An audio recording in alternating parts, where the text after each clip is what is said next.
like any other game. I think obviously it's a little bit different as we have to consider game time and safety with game time. So obviously we don't want people playing 80 minutes. And I think that's, you obviously saw we announced a 31-man squad. So covering all our bases there to make sure that we optimise the squad, get everybody minutes, try out certain combinations, but then obviously also be competitive and try to win a game.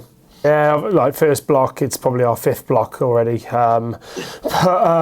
Yeah, no, obviously the first block is not just this season, is huge in any season. I think if you can get momentum going into a league campaign and success in the first block, obviously that stands you in good stead for then obviously the boys coming back and progressing further in the competition.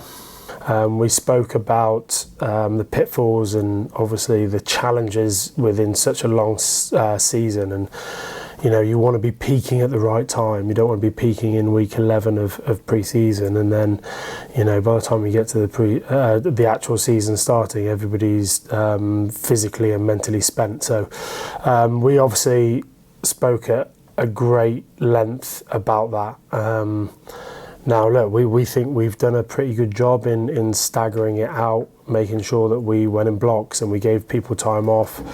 Again, not just for physically, but mentally as well. It's hard to train at high intensity each week when you've got a game 12 weeks away. So look, we put a lot of thought into it, as I'm sure everybody has. Obviously, time will tell when we get to the first block of games, because obviously it's a results business. So, but I think we're pretty happy with the way pre-season's gone. Don't get me wrong, this game has come at the right time. Like, we needed it as everyone else has. But we're just looking forward to having a competitive match for 80 minutes. Everybody getting a go, and something we can pick the bones out of it after, and we can actually have something we can look back at and grow and learn from.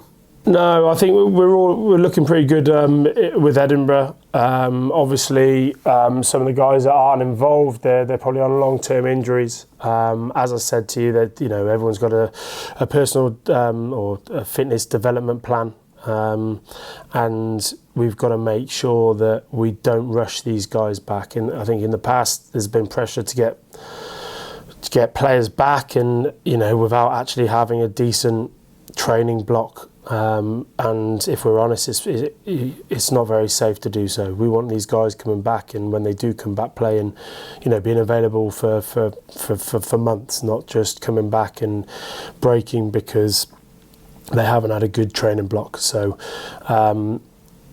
we've bear that in mind with all the long-term injuries coming back, and we'll try and do that as safe as possible.